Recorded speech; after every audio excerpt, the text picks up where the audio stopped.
भारत अभियान, गांधी जी से ली प्रेरणा। अब सब थामेंगे झाड़ू, लेकिन चिराग तले अंधेरा।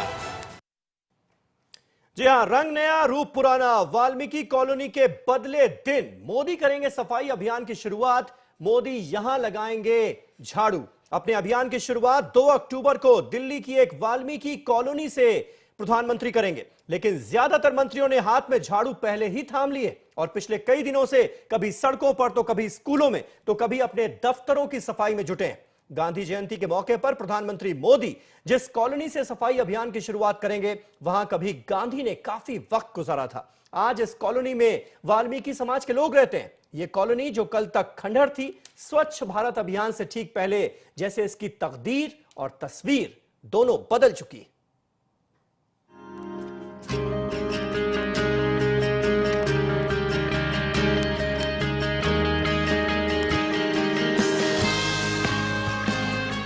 मकानों का रंग रोगन, लोगों की भागदौड़, पुलिस का काफिला, हैरान परेशान अफसर दिन रात इस वाल्मीकि कॉलोनी में पिछले कई दिनों से डेरा डाले हुए हैं।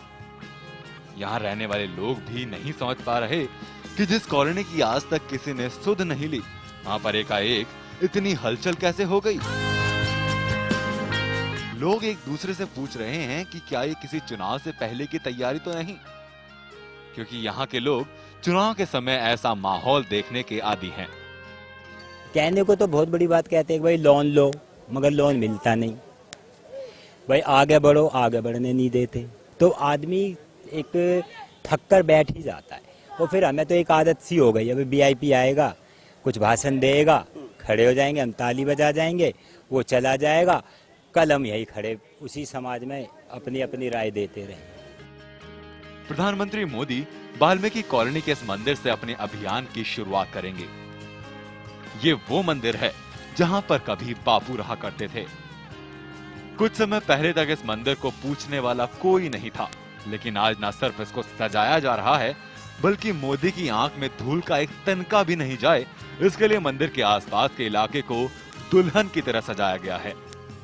प्रधानमंत्री नरेंद्र मोदी 2 अक्टूबर को सफाई अभियान की शुरुआत करने वाले हैं और वो अभियान जो है सबसे पहले शुरुआत करेंगे वाल्मीकि नगर से, जो मंदिर मार्ग थाने के ठीक बगल में है।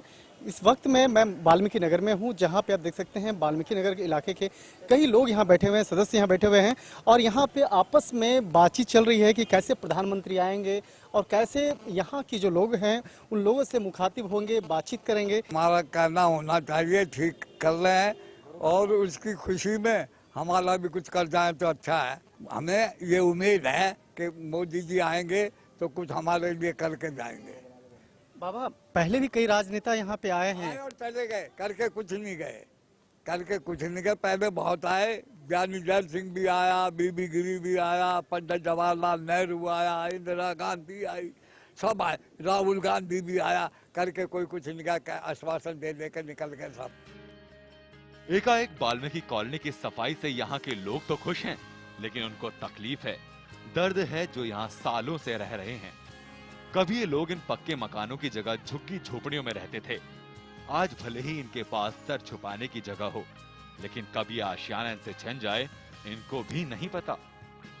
सभी पार्टियां, जितनी भी पार्टियां हैं, मैं एक को नहीं कर रहा, जब सभी पार्टियां वोट की राजनीति, और वोट के पीछे ये है, सब ये चाहते हैं कि हम उनको अपना बना ले। हर बार चुनाव में वोट बैंक बन के रह गए यहाँ के लोगों को इस बार उम्मीद है कि जो छलावा पिछले कई चुनाव से यहाँ रहने वालों के साथ हो रहा था, वो अब नहीं होगा। राजनेता अक्सर अपने मकसद के लिए वोटों की राजनीति करते आए हैं। वाल्मीकि समाज इसका सबसे बड़ा उदाहरण है, लेकिन यहाँ सबसे बड़ा सवाल उठता है कि नरेंद्र मोदी आने के बाद वाकई में क्या वाल्मीकि समाज और यहाँ के रहने वाले लोगों का किस्मत में बदलाव होगा। वीडियो जर्नलिस्ट पर्वत के साथ शंकर आनंद, भास्कर न्यूज, दिल्ली। भास्कर न्यूज आज सरकार की इस पूरी मुहिम का लिटमस टेस्ट कर रहा है। प्रधानमंत्री नरेंद्र मोदी एक ओर देशवासियों को सफाई के लिए उत्साहित कर रहे हैं, तो दूसरी ओर चिराग तले अंधेरा है। इसकी मिसाल है बीजेपी की मध्य प्रदेश इकाई का पार्टी मुख्यालय। साफ सफाई के नाम पर भोपाल में मौजूद बीजेपी दफ्तर में जहां तहां गंदगी के ढेर देखने को मिल जाएंगे, जिनको साफ करने वाला वहां कोई नहीं।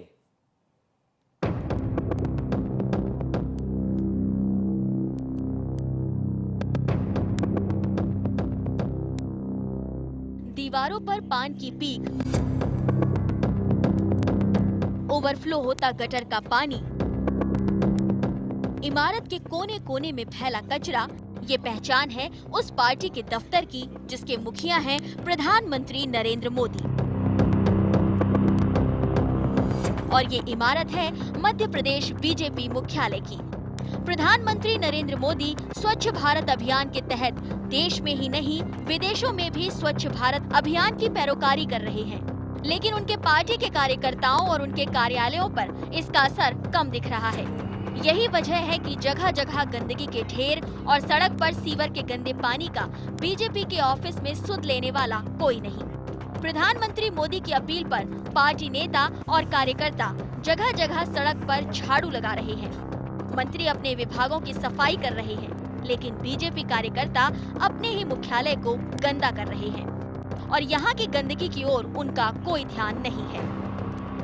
देश को साफ और स्वच्छ बनाने के लिए प्रधानमंत्री नरेंद्र मोदी ने स्वच्छता अभियान की शुरुआत की है, जिसके चलते मध्य प्रदेश में आए दिन भारतीय जनता पार्टी के कार्यकर्ता सड़कों और चौराहों की सफाई करते देखे जा सकते हैं। लेकिन कहते हैं कि चिराग तले ही अंधेरा होता है। जहां एक और भारतीय जनता पार्टी के कार्यकर्ता राजधानी भोपाल की कई सड़कों और चौराहों की झाड़ू निकालते दिखाई देते हैं, तो वहीं भारतीय जनता पार्टी के प्रदेश कार्यालय दीनदयाल परिसर का ये आलम है कि यहाँ चारों तरफ गंदगी पसरी हुई है। कैमरा पर्सन इरफान के साथ शिप्रा सक्सेना, भास्कर न्यूज, भोपाल। तो भोपाल में बीजेपी मुख्यालय का हाल देखा आपने। गंदगी का यहां पर जो अंबार लगा है वो तो बानगी भर है। जिस सूबे ने बीजेपी को सबसे ज्यादा सांसद दिए, उस उत्तर प्रदेश की राजधानी लखनऊ में मौजूद बीजेपी का कार्यालय भी गंदगी से जूझ रहा है। यहां भी नेताओं ने हाथों में झाड़ू दिखाई। यहां भी बीजेपी स्वच्छ भारत अभियान पर तो निकली है, लेकिन एक बेहद साफ तस्वीर ने मोदी के सपने को झकझोर जरूर दिया है।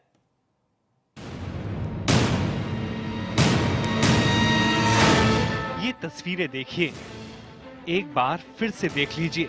ये तस्वीरें किसी गांव की नहीं हैं, ना ही किसी कूड़े घर की हैं। ये तस्वीरें तो एक राजनीतिक मंदिर की हैं, जिसके भक्त देश को साफ सुथरा करने के लिए निकले हैं, जो मुल्क की साफ तस्वीरें दुनिया के सामने रखने की कोशिश में लगे हैं, जो प्रधानमंत्री के सपने को हकीकत में बदलने के लिए निकले हैं। लेकिन जब हकीकत पर नजर पड़ी तो पूरा स्वच्छ अभियान रेत की बनी इमारत सा ढह गया। भास्कर न्यूज के कैमरे ने जब लखनऊ के बीजेपी कार्यालय पर नजर डाली तो गंदगी भी सच्चाई से मुंह नहीं मोड़ पाई। प्रधानमंत्री नरेंद्र मोदी का खास अभियान क्लीन इंडिया कैंपेन या फिर कहें तो स्वच्छ भारत अभियान 2 तारीख को ऑफिशियली किक करेगा। लेकिन हमने कोशिश किया कि क्या बीजेपी ऑफिसेज में सच में सफाई है। हमने रियलिटी चेक किया उत्तर प्रदेश के केंद्रीय कार्यालय के अंदर जाकर। हमें जहां जहां हम गए, हमें कोनों के अंदर पान की पीके मिली, सीढ़ी पर गंदगी मिली। एक ही यहाँ पर वाटर कूलर है जिससे तमाम लोग पानी पीते हैं, जहाँ पर बड़े नेताओं का जमावड़ा होता है, हजारों की संख्या में कार्यकर्ता आते हैं। 50 मीटर की दूरी होगी, ये देखिए हमारे ठीक सामने यहाँ पर गंदगी का अंबार लगा है। तो क्या बीजेपी को ये गंदगी साफ नहीं करानी चाहिए?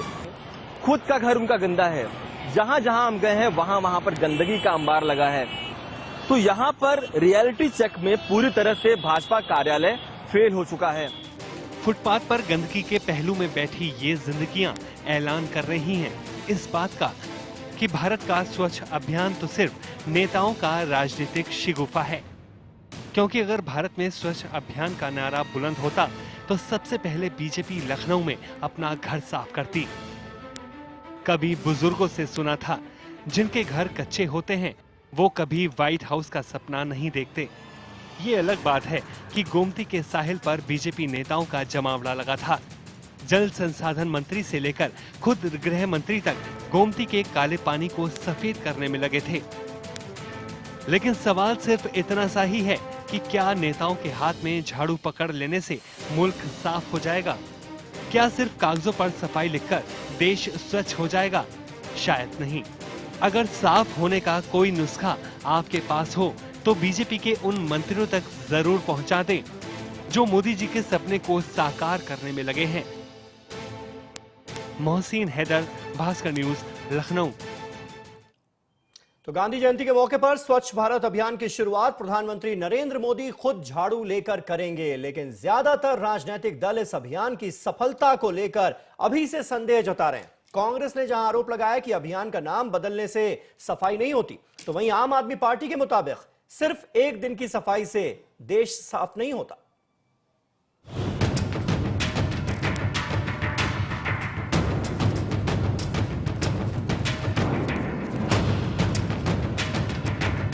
केंद्र सरकार के मंत्री कभी सड़कों पर, कभी स्कूलों में, तो कभी अपने दफ्तरों की सफाई कर रहे हैं। सरकार ने अभियान को सफल बनाने के लिए न सिर्फ निजी क्षेत्र से बल्कि राजनीतिक दलों से भी मदद की अपील की है। संसदीय कार्य मंत्री वेंकैया नायडू ने सभी दलों को पिछले दिनों पत्र लिखकर इस तरह की अपील की थी। अब आम आदमी पार्टी ने सरकार को नसीहत दी है कि एक दिन के अभियान से सफाई नहीं होती और उनकी पार्टी आगे भी इसकी निगरानी करेगी। पार्टी अध्यक्ष केजरीवाल के मुताबिक ये सफाई 2 अक्टूबर के बाद भी जारी रहनी चाहिए। साथ ही सफाई कर्मचारियों की समस्याओं पर ध्यान देने की जरूरत है। पार्टी ने सरकार के इस अभियान में सहयोग करने के लिए एक खास प्लान भी बनाया है।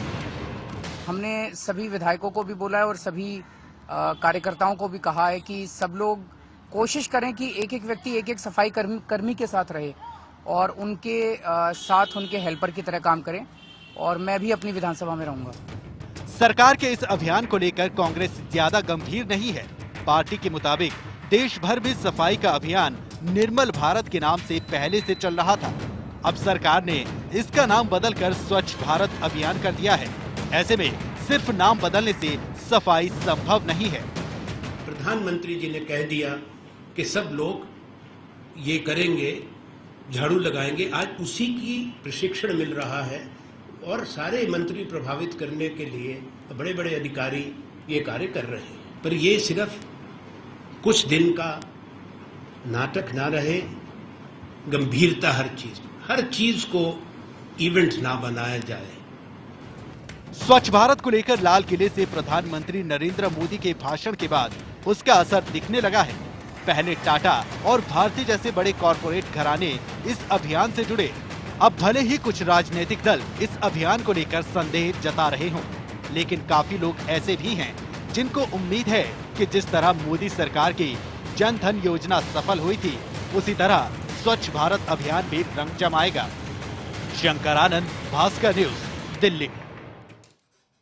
और अब बात स्वच्छ भारत अभियान के दौरान दिलाई जाने वाली शपथ की, जिसे प्रधानमंत्री मोदी दिल्ली के राजपथ में 2 अक्टूबर को यानी कल आम लोगों को दिलाएंगे।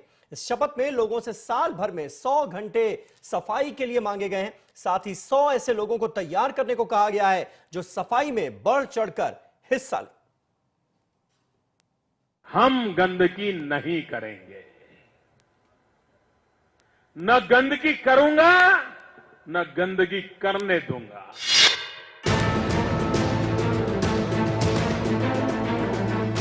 मैं स्वच्छता के प्रति कटिबद्ध रहूंगा और इसके लिए समय दूंगा।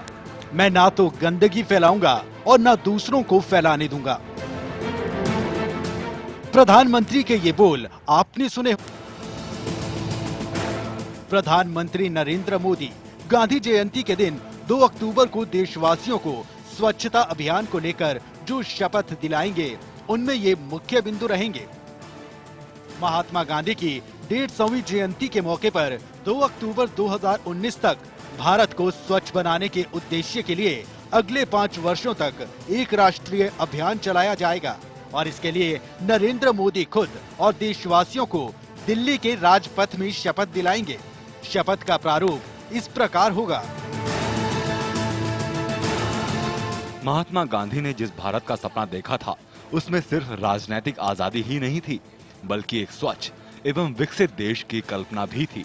महात्मा गांधी ने गुलामी की जंजीरों को तोड़कर मां भारती को आजाद कराया। अब हमारा कर्तव्य है कि गंदगी को दूर करके भारत माता की सेवा करें। मैं शपथ लेता हूं कि मैं स्वयं स्वच्छता के प्रति सजग रहूंगा और इसके लिए समय दूंगा। हर वर्ष 100 घंटे यानी हर सप्ताह 2 घंटे श्रमदान करके स्वच्छता के संकल्प को चरितार्थ करूंगा। मैं ना गंदगी करूंगा, ना किसी और को करने दूंगा। सबसे पहले मैं स्वयं से, मेरे परिवार से, मेरे मोहल्ले से, मेरे गांव से एवं मेरे कार्यस्थल से शुरुआत करूंगा। मैं ये मानता हूं कि दुनिया के जो भी देश स्वच्छ दिखते हैं, उसका कारण ये है कि वहां के नागरिक गंदगी नहीं करते और ना ही होने देते हैं। इस विचार के साथ मैं गांव-गांव और गली-गली स्वच्छ भारत मिशन का प्रचार करूंगा। मैं जो शपथ ले रहा हूं वो अन्य 100 व्यक्तियों से भी करवाऊंगा। वे भी मेरी तरह स्वच्छता के लिए 100 घंटे दें, इसके लिए प्रयास करूंगा। मुझे मालूम है कि स्वच्छता की तरफ बढ़ाया गया मेरा एक कदम पूरे भारत देश को स्वच्छ बनाने में मदद करेगा।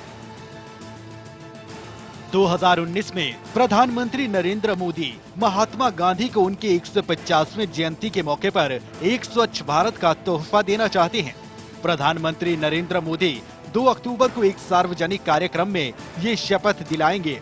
सरकार ने सभी सरकारी कर्मचारियों एवं लोगों से इसी तरह शपथ लेने की अपील भी की है। स्वच्छ भारत अभियान के शुभारंभ के मौके पर प्रधानमंत्री कई कार्यक्रमों में हिस्सा भी लेंगे। शंकर आनंद, भास्कर न्यूज, दिल्ली। इस वक्त हम सीधे रुख कर सकते हैं अपने संवाददाता रोहित मिश्रा का, जो इस खबर पर और ज्यादा अपडेट के साथ हमारे साथ मौजूद हैं। रोहित, निश्चित तौर पर कॉन्सेप्ट बहुत अच्छा है। अगर सब लोग इस शपथ का पालन करें तो अच्छा ही होगा, इसमें कोई शक नहीं होना चाहिए। लेकिन सरकार की तरफ से और बीजेपी के आला नेताओं की तरफ से जो कोशिश हो रही है, उसे क्या एक ईमानदार कोशिश कहा जा सकता है? क्योंकि हमने कई जगहों की हालत भी दिखाई बीजेपी दफ्तर की, जहां पर गंदगी मौजूद है। ईमानदार कोशिश होगी क्या?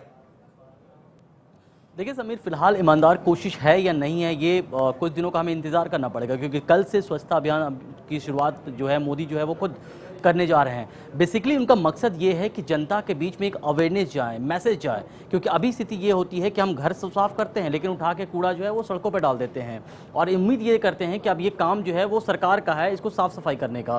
तो मकसद ये एक ईमानदार मकसद तो हम कह सकते हैं, लेकिन कोशिश कितनी ईमानदार है और किस तरह से इसको इम्प्लीमेंट किया जाता है, ये 2 अक्टूबर को तो सिर्फ एक शुरुआत भर इसको माना जा सकता है। लेकिन 2 अक्टूबर के बाद की स्थिति क्या होगी, ये देखना दिलचस्प होगा। क्या अवेयरनेस जो है वो लोगों में जा रहा है या नहीं जा रहा है? क्योंकि शुरुआत मोदी जो है वो दिल्ली से कर रहे हैं, क्योंकि देश की राजधानी दिल्ली है और साफ सफाई जो है वो जगह जगह पर दिखाई दे रही है। अब ये अलग बात है कि बीजेपी दफ्तर में ही कई जगह पे कूड़ा जो है वो भास्कर न्यूज के कैमरे पर दिखाई दिया है, लेकिन अभी भी स्थिति यह है कि मानसिकता बदलने की जरूरत है। और ये देखना दिलचस्प होगा कि 2 अक्टूबर के बाद ये साफ हो पाएगा कि क्या कोशिश जो है उसको ईमानदार कोशिश को कहा जा सकता है या सिर्फ ये एक फोटो अपॉर्चुनिटी भर रह गया है।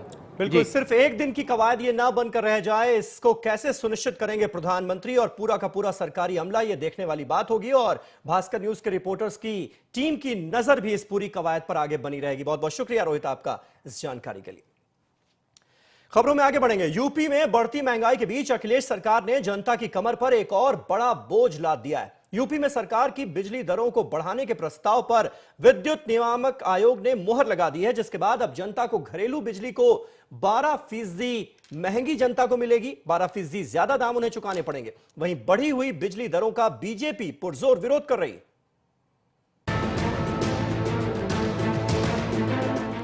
यूपी में दिवाली से पहले अखिलेश सरकार ने जनता का दिवाला निकालने की पूरी तैयारी कर ली है। पहले महंगाई का बोझ और ऊपर से बिजली दरों में 12% बढ़ोतरी कर अखिलेश सरकार ने जनता की जेब पर कैंची चला दी है। जो अनमीटर्ड कैटेगरी है उसको हमने बढ़ाया है, तो हमारा एवरेज है 12.00%। हालांकि ऐलान से पहले विद्युत नियामक आयोग के दफ्तर में हाई वोल्टेज ड्रामा भी हुआ। बढ़ी हुई बिजली कीमतों के खिलाफ बीजेपी ने मोर्चा खोल दिया है। बीजेपी ने अखिलेश सरकार पर जनता के ऊपर जबरदस्ती महंगी बिजली का बोझ डालने का आरोप लगाया है। भारतीय जनता पार्टी आयोग के निर्णय से असहमत है।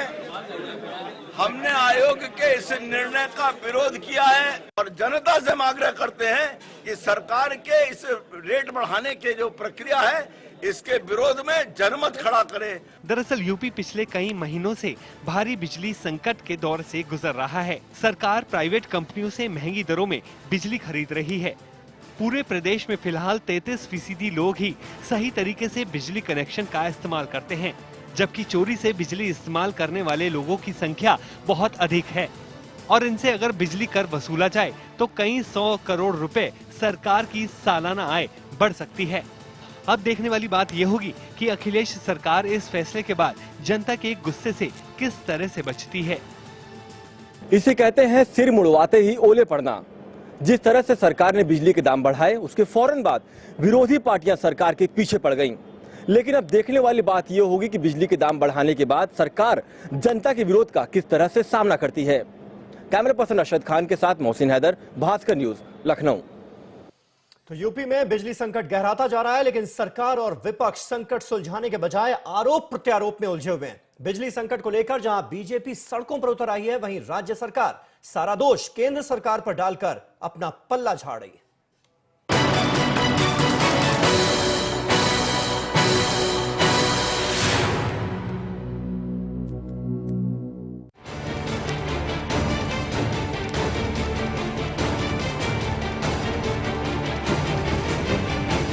यूपी में बिजली संकट को लेकर बीजेपी लगातार राज्य सरकार को कटघरे में खड़ा करने की कोशिश में जुटी है।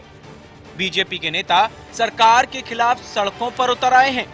बीजेपी ने सरकार पर दबाव बनाने की कोशिश की तो मुख्यमंत्री अखिलेश यादव ने इसका ठीकरा केंद्र सरकार के सिर पर मढ़कर अपना पल्ला झाड़ लिया।